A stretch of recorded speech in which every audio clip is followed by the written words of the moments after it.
My name is Janelle McSwiggan, and I'm a nurse medical writer. I help burnt out nurses become medical writers and transition away from the bedside.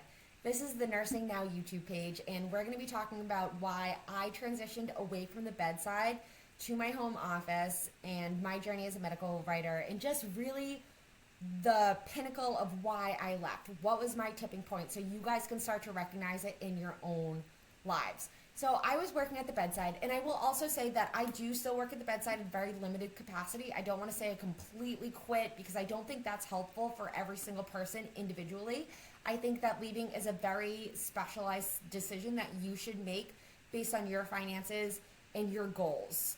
I personally like working at a very reduced capacity because I like clinical care, but I didn't want to work and have it as my plan A. Nursing is my plan B.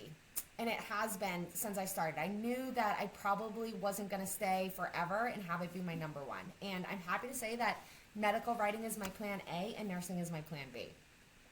So let's go into why I left so you can recognize the signs of you maybe wanting to leave too. So I was in a bedside role and I was overwhelmed, to say the least. At the same time, I could see my boss getting very, very overwhelmed. She was right above me, so we were really close, and we talked very openly on a daily basis about how her role was very, very broad, and honestly, she was responsible for way too many things. So I built a proposal along with her about how I would be open to taking on some of her roles as a semi-manager below her, and she would still have all of the overarching decisions, and I could just help with administrative tasks that she needed help with, and I would receive a moderate pay bump because of that.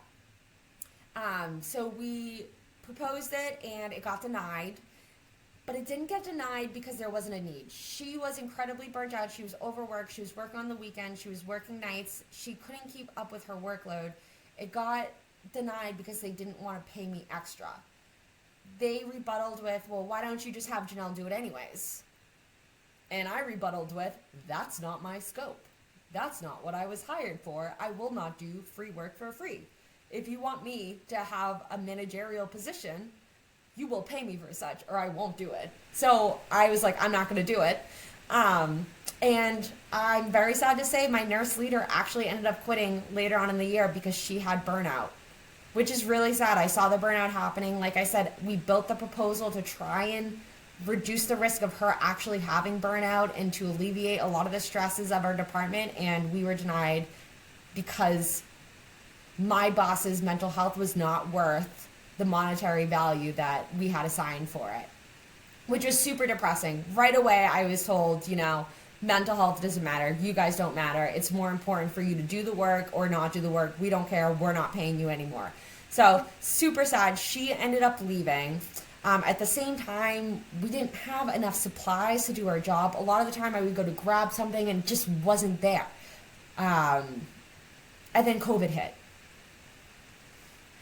So I was reusing PPE, I was reusing supplies, and I was told to just wipe down the gown. Same as everyone else, though. You had the stories of people in New York City using trash bags for gowns. But one day, a reimbursement official came in to make sure that we were up to code with the COVID guidelines to see if we would get reimbursement. And only on that day, they had us double gowning, going into every room and coming out. So suddenly, there were supplies because the reimbursement officer was there. But there were no supplies any other day. Like, I could wear 2 gowns going into a room on this one day, but every other day, I had to wipe down my gown, put it in a paper bag, and use it for the next day.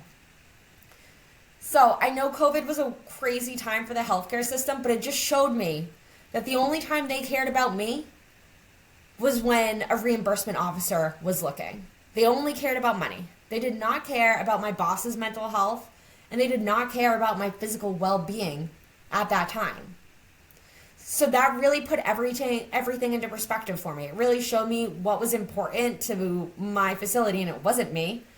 They were just as happy to have me do everything for free at the same exact pay value that I was already doing. So needless to say, I got burnt out. We were short staffed. I literally had coworkers dying during COVID. I had a couple of coworkers die. Other coworkers left, other coworkers retired. It was a wild time. And a lot of patients were dying around me. It was a lot. And I say this like every other nurse dealt with their own stuff during COVID. I'm no one special, and I know that I'm no one special. We all have our burden to bear with COVID. But I was already transitioning into medical writing before this. I already had my foot in the door, and I was already exploring it. But this really drove it home for me. I was like, I'm done. I'm not coming back here. Medical writing is definitely like what I'm doing. So I was already experimenting with medical writing. I was actually a medical writer at that time, but I was really still at the bedside. And the second I realized how disposable my life was when I was like, why am I doing this? I can just do medical writing way more frequently and just like say goodbye to this toxic lifestyle. Like I felt like I was saying goodbye to like a toxic boyfriend or something.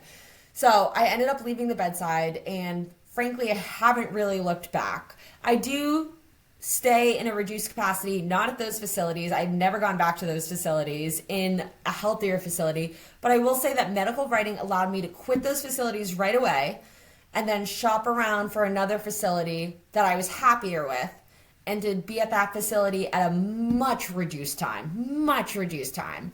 And to all the while not really worry about money because I had this plan A. Like this medical writing was always going to be my plan A, and then I can just do what I want with nursing. I can pick up, I can drop, I can figure it out, and I can not really worry about it.